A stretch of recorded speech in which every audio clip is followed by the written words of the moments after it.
Há muitos anos, em uma cidade chamada Porto Real, localizada em uma região remota, o Sr. Antônio ocupava o cargo de supervisor em uma grande empresa.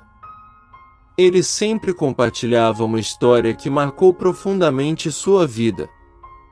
Aconteceu cerca de 5 anos atrás, quando ele foi designado para realizar uma importante compra para a empresa em uma pequena cidade próxima. Na tarde ensolarada, Sr. Antônio partiu para essa missão com o motorista da empresa. Chegaram à cidade à tarde, e para a surpresa deles, a compra só poderia ser feita no dia seguinte à tarde. O gerente da fazenda onde a transação seria realizada sugeriu que passassem a noite em uma pousada no interior da propriedade. O casal proprietário da pousada os acolheu calorosamente, oferecendo um jantar delicioso e um lugar confortável para descansar.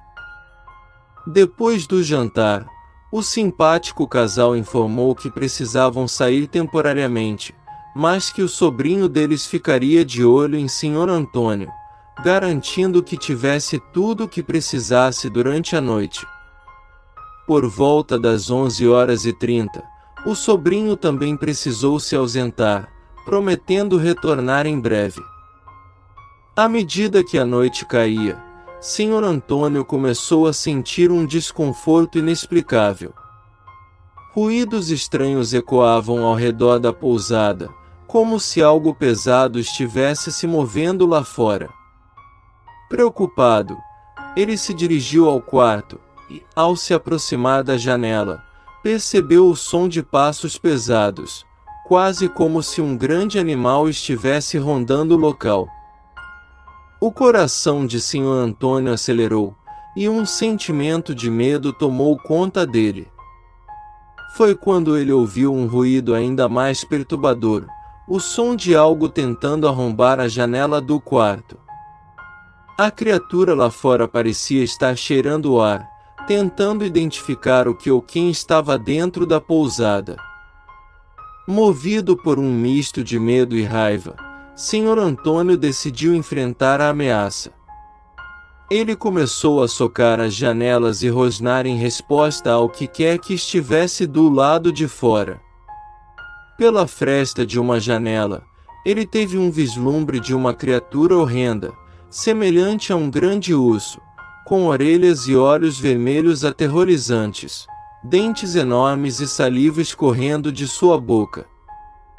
A criatura, repentinamente, levantou-se e começou a escalar a sacada do quarto, tentando chegar ao telhado, que era feito de telhas coloniais.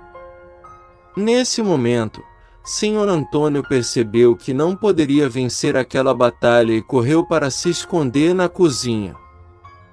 De lá, ele ouvia o bicho furioso arrancando as telhas do telhado, fazendo barulho e bagunça no quarto.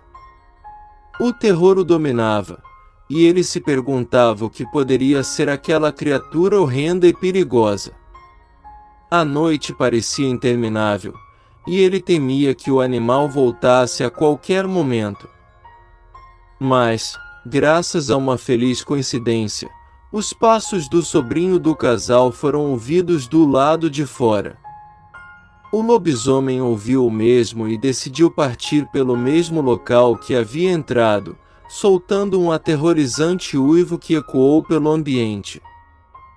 Quando o sobrinho finalmente entrou na pousada, encontrou o Sr. Antônio tremendo de medo na cozinha. Sem hesitar, ele relatou tudo o que tinha acontecido. Os dois passaram a noite em claro, temendo que o lobisomem pudesse voltar.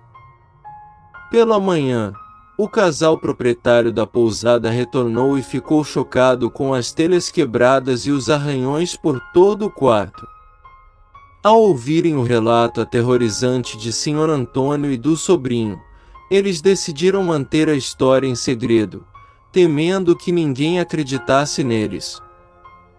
Após a compra ser finalizada, Sr. Antônio e o motorista partiram, nunca mais retornando àquela pousada. A experiência deixou uma marca indelével em sua vida, e ele nunca esqueceu a noite em que esteve cara a cara com o que parecia ser um lobisomem. O mistério dessa criatura permaneceu em sua mente, deixando-o com um profundo respeito pelos segredos ocultos que a natureza pode esconder. Desde então, Sr. Antônio carregava consigo essa história, transmitindo-a como um aviso para todos os que ousavam explorar o desconhecido nas noites escuras e isoladas de Porto Real. E assim, a lenda do lobisomem permaneceu viva, alimentando a imaginação e o temor das pessoas da região, que aprenderam a respeitar e temer o misterioso e desconhecido. Boa noite.